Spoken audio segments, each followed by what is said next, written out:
Are we touching, like in your book, you're talking about open focus, Yes. and that's a way of seeing nothing when you're looking at nothing but seeing everything. Are we touching on that subject right now? We are we are touching upon that and somewhat beyond that. What I'm saying is that we are a receptive field that is continually being impinged upon and guided, called in a certain direction by the intelligence that innervates everything in life. The wind, the movement of the planets, the tides, the seasons. That's exactly what breathes us, that same animating force.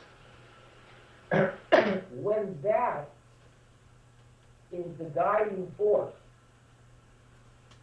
then we are merely responding to life rather than trying to create life, which means it's effortless. And when that occurs, something can really, really shift with the seeing mechanism. And sometimes it can result in a spontaneous clearing of the eyesight. And so for me, one is to share this with the listener because they need to in some way see whether this message touches them. If something says, oh, of course this is the case, then a new possibility.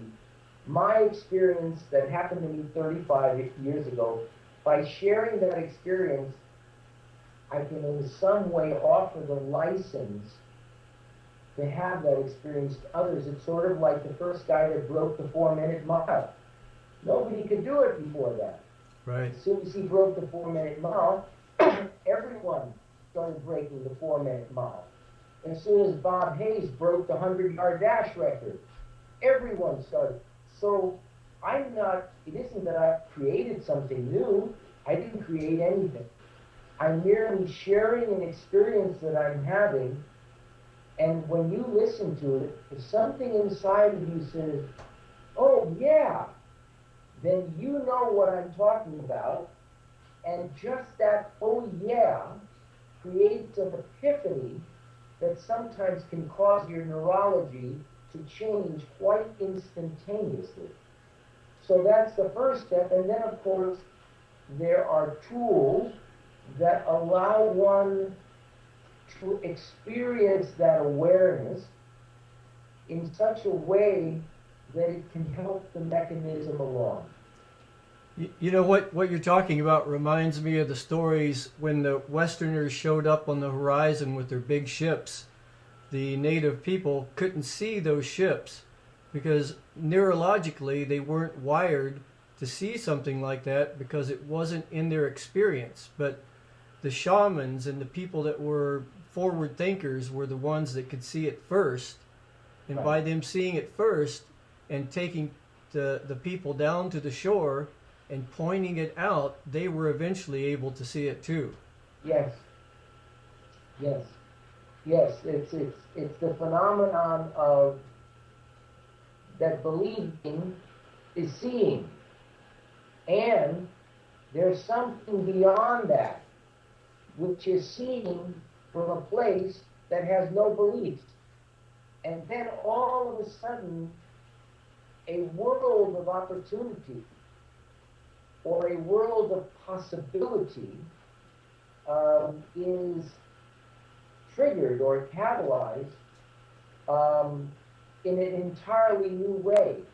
And as I said, I don't know of any technique for this. It's just beginning to share these experiences and touching each other's awareness in the process that creates this paradigm shift, this quantum leap that allows for a whole new level of seeing. You know, Jacob, I wrote a book called To Believe or Not to Believe, The Social and Neurological Consequences of Belief Systems. And in the process of writing that book, I dismantled a lot of my beliefs. And a lot of these beliefs went back to the Iron Age. But as I dismantled them, it became apparent at some point that it could get a little scary, because as I dismantled my beliefs of God, for instance, I noticed there was a vacuum there. But as I dismantled those beliefs, my comprehension of whatever God is expanded in such a way, and I realized that it wasn't confined to the walls of a church or a synagogue or a belief system. It expanded beyond everything that I'd ever believed or even thought of into this other realm of awareness that doesn't really allow for beliefs. It only allows for experience. And in reality, the word God is just a three-letter simple word that we use to speak about that vacuum, limitless experience that you're speaking about. Even though people would like to say, oh, God is God, or God is Jesus, or God is Muhammad, or God has these ideas.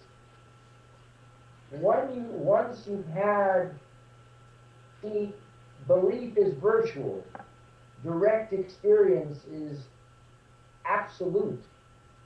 Once you've had a direct experience, then all of a sudden you realize whatever you call it, it isn't it. Because it isn't an it has no name, it has no qualities that you can describe. It's not something that is understandable by what we call mind. It's just something that when it touches us, we experience something and we're left speechless. And this may be why they call it a mystery.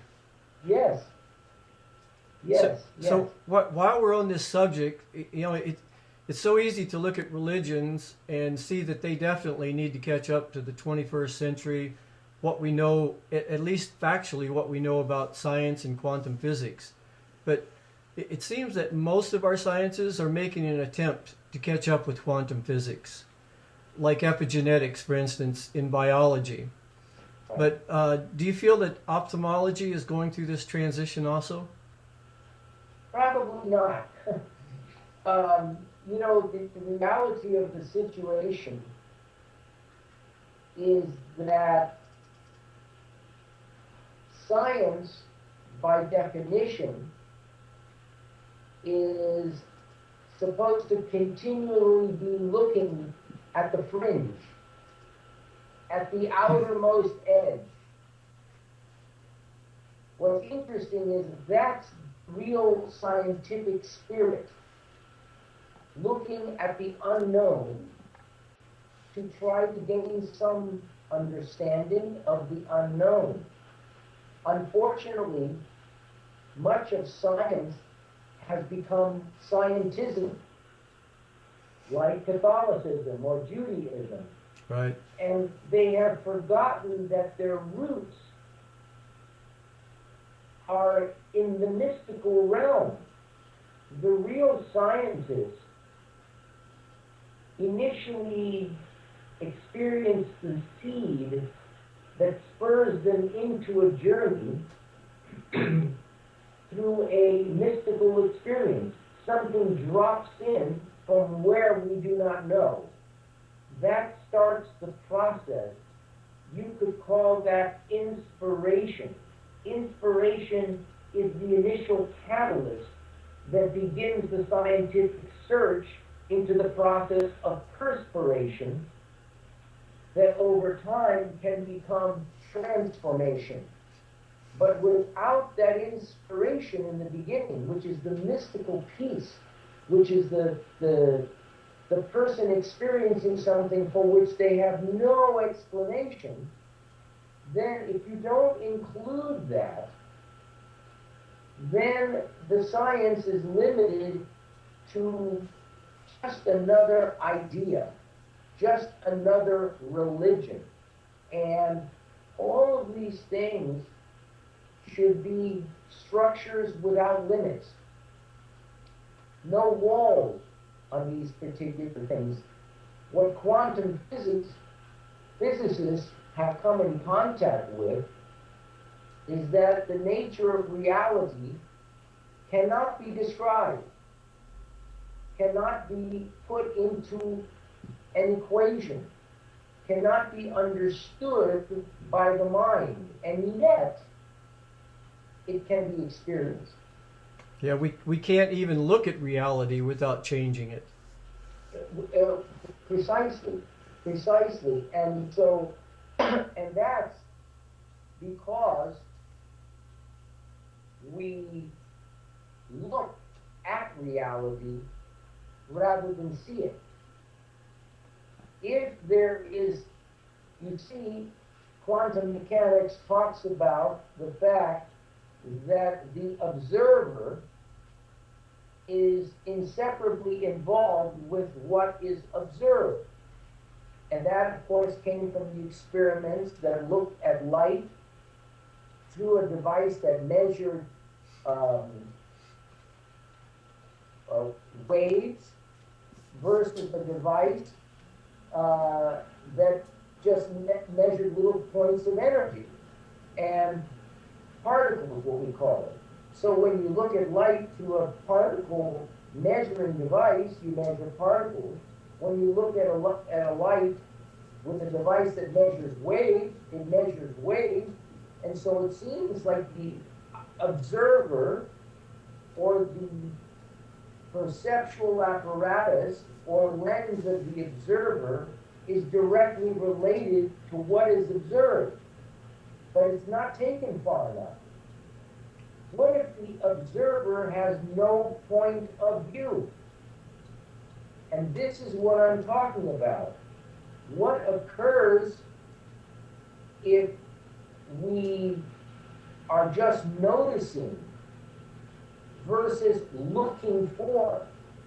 And that's the magic right there. Yeah, that's the real magical place, and that's the place that is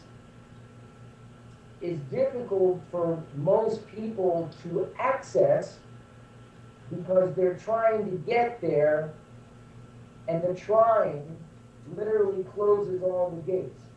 Yeah, because what you're saying too is at the root of most of our conflict is our perceptual differences only, right. Not what we're looking at, not the ideas and the ideals and even the idea of God. It's mostly our separate perceptions. So if we could go into a unity of observance instead of perceptual angles, that would solve a lot of world conflict, I believe. Well, you know something, you merely need